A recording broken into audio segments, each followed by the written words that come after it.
today by Hale. She is our Vice President of Learning Development. So welcome, Anne. Thank you, Linda. So great to be here. Really wanted to have you on today because we're kicking off our 2024 series, and we are starting the Lifesaver series with this topic of belonging. And so I'm really excited to talk to you about that today. But first, just to get started, why don't you tell us a little bit about yourself and your role at Bellin? Thanks, Linda. I'm really glad to be here today. I have been with Bellin for 16 years. I've had an opportunity to have a variety of roles with Bellin, so been able to grow my career here. A little bit about myself. I'm from the Upper Peninsula of Michigan, so I am a Youper. For those of you who are from there, you know what I'm talking about. And I did spend a good chunk of my career in the Minneapolis area, so spent some time there after college, and then had an opportunity to move to Green Bay. I love Green Bay, love it. I tell my Minneapolis friends that it is hassle-free living. Yes. It's great. That's Traffic's so not true. bad, hardly any crime. Yeah. You know, really great place to work. Good and point. Good place to live. I'm so really glad to be here. And I'm really excited to be talking to you about this topic today. Yeah, so we're focusing on this idea of where do I belong? And ironically enough, you know, as we think about health and well-being, so often we're drawn to nutrition and sleep and water. And of course, those are all important things. But we're learning more and more about how a sense of belonging is actually important in someone's sense of health and well-being. So what does the word belonging mean to you? Well, I think belonging for me really means being comfortable with who you are and being your authentic self. One of the things I've learned is that the first place you belong is to yourself.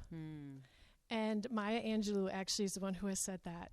And a lot of times we think we fit like within a community or within a family and things like that. And sometimes we do and sometimes we don't. But first and foremost, you really belong to yourself and really being true to who you are and not trying to be somebody else to try to fit in. I think is really important. So first and foremost, you belong to yourself. You really do. I love that. That resonates with me because I think so often, you know, we're in this culture and we think we have to, you know, keep up with the Joneses per se and do what the next door neighbor is doing or do what our friend or our team member is doing. We're really be you and what matters to you. Yeah, and I really didn't get it when I first started reading up on belonging and Maya saying that you belong to yourself first.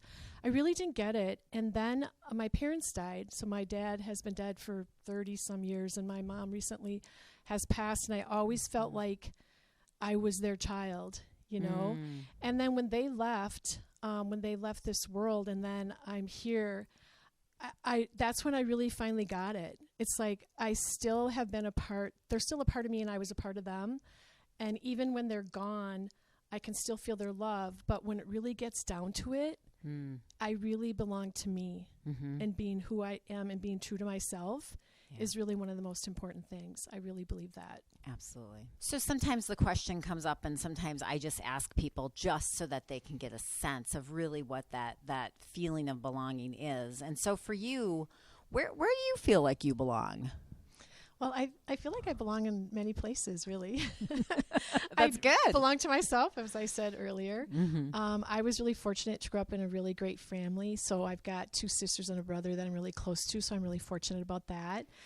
I did meet a guy when I moved here. So yay! I did. And so Michael, my husband, and my 2 stepsons, I feel like I belong and we're a family together. I have a great group of friends from when I grew up. I have friends from Minnesota. I have friends from Green Bay. So I've got a really good friend group, which I'm very fortunate for. I do feel like Bellin is a family. So I really feel like I belong at Bellin. I have always felt that way over my 16 years. And then right now, I love my team. I'm working with a really great group of people, and I feel like we have a really good thing going. And so I feel like I belong with my team as well. Awesome. I often think if we're trying to get people to kind of zone in on where do you belong, where are you just yourself? Where do you feel like you don't have to fake anything? You don't have to have any walls up. You can just be who you are, whatever that looks like. So I'm older than a lot of people. You're not that old, I'm Ann. older than you are. And I'm actually I would say that I'm on the swing down in my career. Mm-hmm. Sure. And I feel that as you get older and as you get wiser, you don't really feel like you have to change yourself to try to fit in anywhere, that you're going to be yourself. You're going to put yourself out there, of course, with respect, of everything that you're doing. But I just feel like this is who I am. And if you don't like me, that's really none of my business. So what people think about me is really none of my business. Yeah. Because that's their projection of who they think I am. They might not really know me. But this is who I am. And I'm just going to be myself at work. I'm going to be myself with my family and my friends. And if people don't accept it, well, there you go. That's on them, not me. Right. Right. That's all right. That's okay. Yes. You don't have to accept me. You don't have to take me for who I am. But I'm not going to worry about it. And it really is not my care and concern. Well, it is absolutely impossible to please everyone. And so if we try to make ourselves into versions of what other people want us to be, we're never going to win that way. Exactly. Because there's too many people to please. Exactly. It's impossible. It's a losing game. It really is. Brene Brown does a lot of work and a lot of research on belonging. I've read some of her stuff. And one of the things her research says is that the opposite of belonging is trying to fit in. So just think about that. The opposite of belonging is trying to fit in. Because if you're trying to fit in, then you're giving up who you really are, and you're giving up your authentic self. Yeah. And if you're trying to fit in to what other people think you should be doing or how you should be, then that's not your tribe and that's not your group. You're right. It's really not. You're right. And never give up yourself to try to be somebody who you're not, just to try to please somebody else. Absolutely. It's a good lesson that I learned from her. I really love her work and the messages that she has. And I feel like we do learn that as we get older. We do. Like I think we about, do. We really do. Yeah, because I think about that younger version of myself, and you're trying to fit in with the kids at school, and then when you get that first job, you're trying to fit in with your new team. Right. But now at this point, it's like, at this point, I gotta be me. I can't really fake being anything else. To be honest, that's too much work. It is. It's too really much all energy. you can be, right? It's really all you can be. And I think you get to that when you get to be my age. You're like, wow, I wasted a lot of time doing that, and none of that mattered. Agreed. So the reason I wanted to have you in, besides you're my friend and you're awesome, and I just love chatting with you, was because we have this new set of values at Bellin. We've joined with Gunderson Health System, and we rewrote our values. And so this is brand new, hot off the press. And the number one value that we at Bellin, and I get goosebumps even just saying it, is belonging. It is. So I want to hear more from you on why did we go that way? What does that mean? Why is that so important for us as a healthcare system, both in how we take care of ourselves and then also how we take care of our patients? Yeah, I was so excited to be asked to help bring forth our values in the organization. It was just a privilege and an honor to be asked. Yeah. And I got to work on that with Janine Luz, who's my counterpart at Gunderson, and also Leanne Anderson, who's our Chief People Officer. And it was such an incredible experience, an incredible journey. And I know at the end of my career, I'm going to look back and say that this is one of the highlights for sure. So we have been working on it since a year ago in December is really when we started. And what we wanted to do is we really wanted the values to come from within, not from outside the organization, but come from within the organization. So what we did was we did some research on values, and we had our own values from Bellin and from Gunderson, and we put them on a list. And we did a survey that we sent to all employees at Gunderson and all employees at Bellin. And there was probably 50-some values that were on there that people could choose from. And then over 2,000 people responded. Wow. And it was amazing how even though it was just a survey, we came up with like the top 12 values that came out of the survey. So that was really cool because we had all this input, and then it was very cohesive on what was really important to our culture and what was important to our organization. So then we had the top 12. And then one of the things we did was we have an enterprise executive team, And we really did a lot of ping-ponging with them on the values. So we said, okay, here's the top 12. What do you think of those? And then we could consolidate a few, and then they gave us our opinion. And then we got it down to, I think, 9 or something like that. And then we did another survey. And so then we said, okay, now here's another set. Tell us what's important. And then, again, hundreds and hundreds of people were involved in that. And then we got the values down to the top 6. And then when we had the top 6, we said, well, what do they mean? What do we mean by belonging? What do we mean by excellence? And so then what we did is we went back again, and we talked to hundreds of people, and we got them together in focus groups, and we said, tell us what you mean by belonging. Tell us what you mean by the other values. And so there was a lot of wordsmithing, but it was so important because what ended up happening is that people could tell us what words really mattered and what were really important to them. And then when we had all this input on what the words should say, we had our marketing team help us consolidate, because, they're really good with bringing everything together and making it sound real. Yes. And then we went back to the enterprise executive team again, and we said, okay, here's our top 6. This is what our organization's telling us.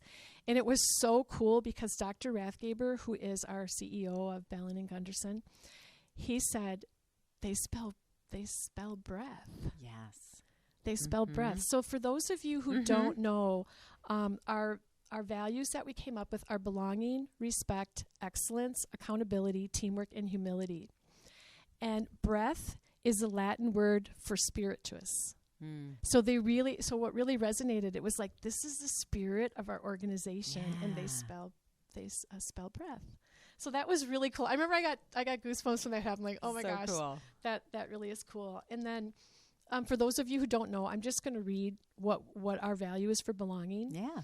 And it is, we create an inclusive community where meaningful friendships can flourish. We welcome diverse perspectives, abilities, traditions, and life experiences, and we create a sense of joy in our work so every person can live their healthiest life. I just love that. And they came from us. The words came from us. Beautiful. So here we had the values that came from us. Belonging was the first one, but the research shows that a sense of belonging, our people are it's like 9 times more likely to stay. They're like 58% less likely to leave. They do not have the absenteeism. They're a part of your culture. They're a part of your teams. And so the research even supports what our own organization said was important. So it all kind of came together. The stat that always really blows my mind is this number I came across that I put in when I talk to people, 81,396. And that's the amount of hours that we're going to spend in our lifetime at work. And so I think about how incredibly important it is to have that feeling of belonging in those 81,000 hours. Because if you don't, how detrimental that is going to be for you. Yes. Absolutely. Yeah, for sure. So what's your thoughts, or what's your recommendation, people that are listening out there watching this podcast, if they don't feel that sense of belonging, where should they start? What should they do? Well, I think the first thing is never give up who you really are and be your authentic self. Don't ever give that up. Don't try to be somebody you're not. Don't allow anyone else to try to change you. You just have to be who you are. I think that's the most important thing. And then the other thing is sometimes we are in situations where our values aren't a match. I worked in healthcare most of my career. I had a 2-year hiatus where I went to retail, and my values didn't fit with retail. They didn't. It was all about getting the right product on the right shelf to the right customer at the right time. And that's exactly what should happen in retail. And my experience had always been, it was about the people, the patient, the community. And when I went into retail, I felt like I was on a different planet, and it wasn't the organization's fault, and it wasn't my fault. It's just that wasn't where my heart or my purpose or my soul or my mission was, and my values were different.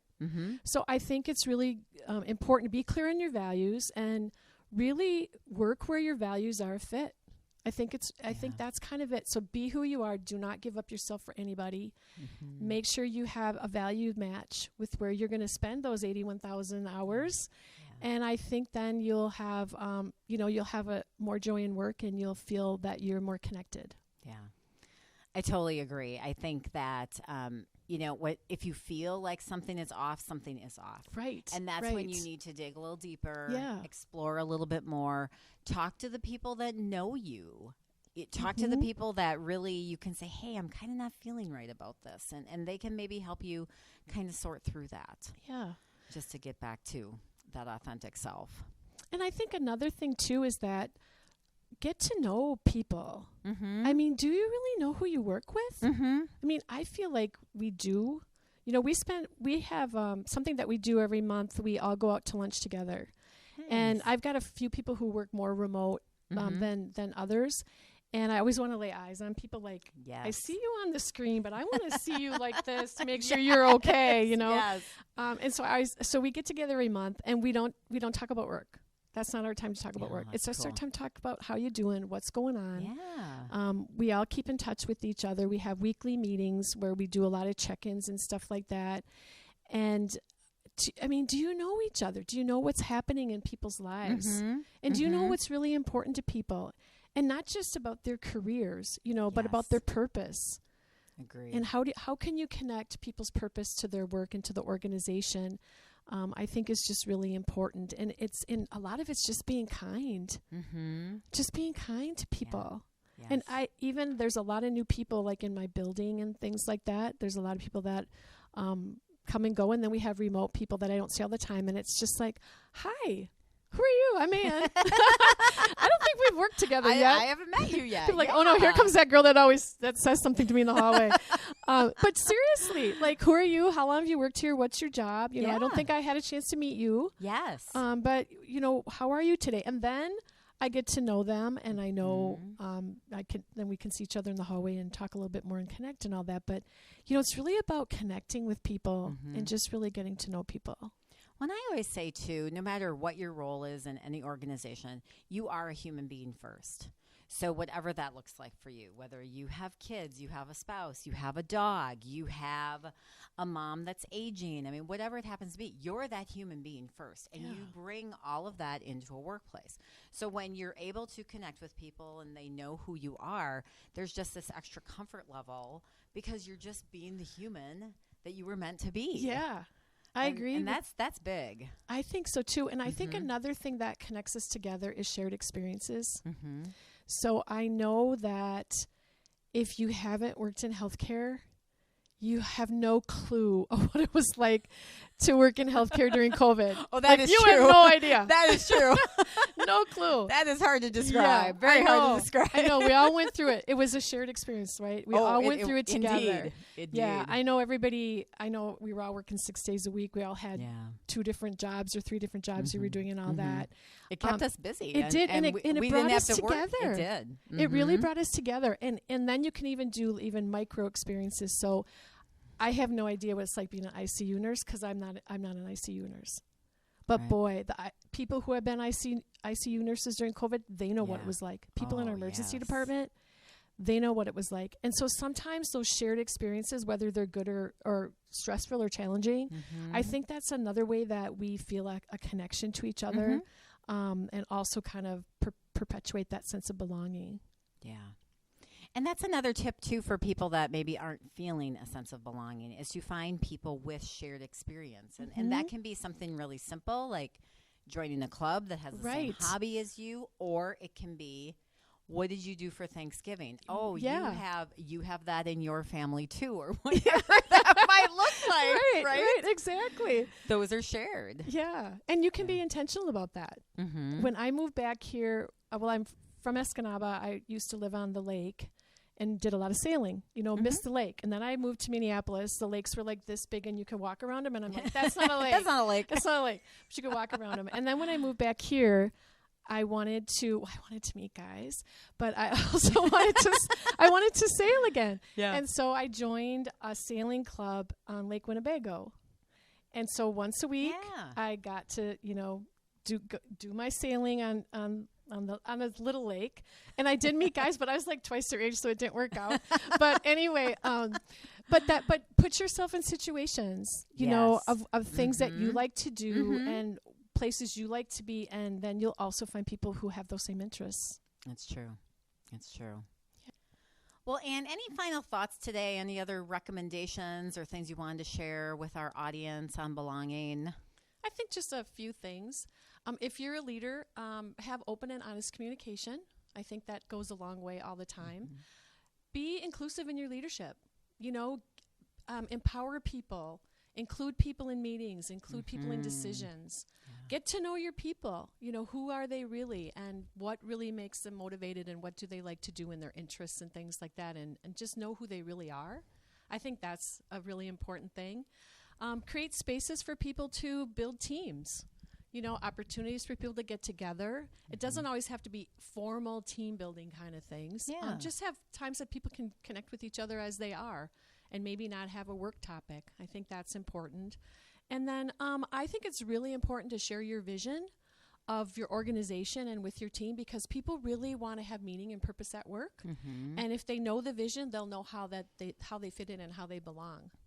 I think those are just some things as a leader. And I think for all of us, just be who you are. Mm-hmm. Mm-hmm. If you're trying to fit in, that's probably not a place where you belong. Mm-hmm. Accept people for how they really are. I think the golden rule is always treat people with respect, be kind, and treat people as you would want them to treat you. That's always important. Say hi to people. Just say hi when you're walking down the hall, or wherever you are, and greet people and get to know people. I think that's important.